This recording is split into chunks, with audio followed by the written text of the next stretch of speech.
everybody, welcome to another week of PTOM Theater. I'm Scott Butterworth here, as always, with Ryan Taljonick. There you go. Hello. I was waiting for that. We were thinking about talking to you about Assassin's Creed 3, which has kind of been unveiled. Yeah, it kind of has. Looking pretty exciting. But we have more substantial info on that, which we're going to hold off on sharing until For at least a later. couple weeks here, yeah. You can definitely check out our May issue where we're going to have a full write-up with tons of details about the game that we technically can't share with you yet. But stay tuned to this channel for more information in the coming weeks, and check out our May issue for the full write-up. Yep. But this week, we've actually decided we're going to do a little bit of like a debate kind of thing here, because there was a subtle, small controversy over the price of Uncharted Golden Abyss, which came out just a week ago with the launch of the Vita.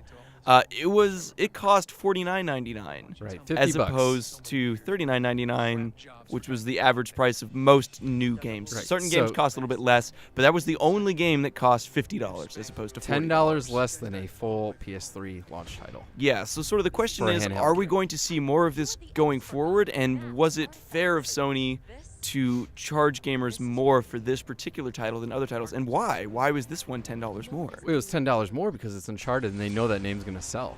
Do you really think it was something purely driven by the commercialism aspect? Absolutely, because they charged more because they knew they could do it? Absolutely, because there is no other game out of the 20-something Vita launch titles. There is no other game that costs $50. True. Just Uncharted. But but arguably it was also one of the only games that was completely new from a proven franchise. I mean, because you look at there were a lot of ports in there too. In fact, I want to say the majority of the games were ports. Yeah, and we also had new games from games. There was a new Wipeout in there.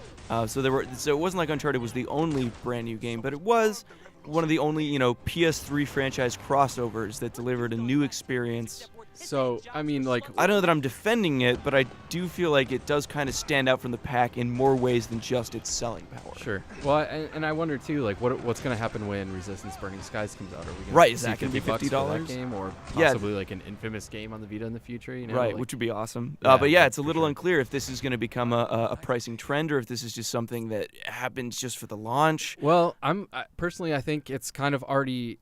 The fact that Uncharted has been $50 has kind of already set a precedent for publishers to say, well, we know this title has a lot of has a big name, so we can probably safely charge that because people are still going to buy it. And if they don't, eventually it's going to come down in price, and then you're still paying your $30 or $40. So it's sort of punishing earlier adopters almost. Yeah, I think don't get me wrong. I'm extremely excited to play through the rest of Golden Abyss. It's a great game, but I don't know if I want to pay $50 for a handheld game when I can pay $10 more and get a full Uncharted on the console. Right.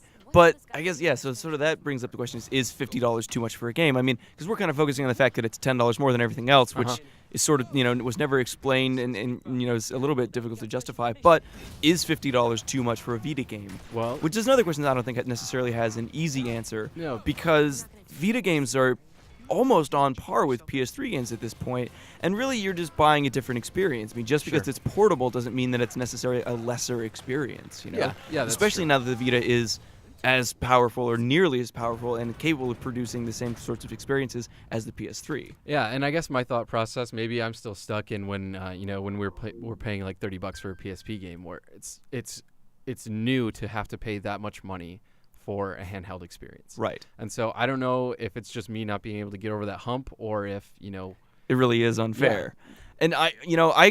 And for me personally, $50 does seem like a bit much, especially given that so many other games only cost $40 and are, Rayman Origins, amazing game. I mean, granted, it is a port, it is not a new experience, but, it's kind of an opposite end of the spectrum type thing, right? Where it was a console game that is now on the handheld, and it's less. Yeah, it's actually cheaper. Its console cousin was. So, yeah, that's a good point. And then there are the ports too that are like the PSN ports that are $40 when you could buy the same game for like $12. Yeah, I mean, there are even games that started as like iOS apps, that are they're literally like cell phone games that have now been converted into PS Vita games. And here it is, $40 when you could play it for like $2. Yeah, like that's a little harder to justify for me. I mean, the $10 extra that you're spending on Uncharted, at least you're getting a pretty stellar AAA experience with games like and not to pick on anybody too hard, but like for instance, Asphalt Injection, which started as a cell phone game, and is now, I think, $20, or I should really double check that, but I believe the price is $20. And on the iPhone, it was, I think, like $5. Sure. And it's the same game. Well, same Why? situation What? with Dungeon Hunter Alliance. Yeah. It was originally an iOS game, then it became a PSN game, and now it's on Vita. But it's $40 when you can again play it for like $12. But the fact remains that it's still like double the price of what it would have been on PSN, which was already more expensive than what it was as an iPhone game. Yeah. So I know I sort of feel like Sony's really going to have to re-examine their pricing structure in general in order to hook people in, because software, as we all know, is what really sells hardware. So yeah. Well, I guess we'll see. When Resistance comes out, we'll see what happens with that. yeah, it'll be interesting to see if there are more $50 games going into the future. But in the meantime, you guys can leave your opinions in the comments. Let us know how you feel about this situation and what you're willing to pay for a Vita game. And yeah, tune in next week when we talk about something completely different. See ya.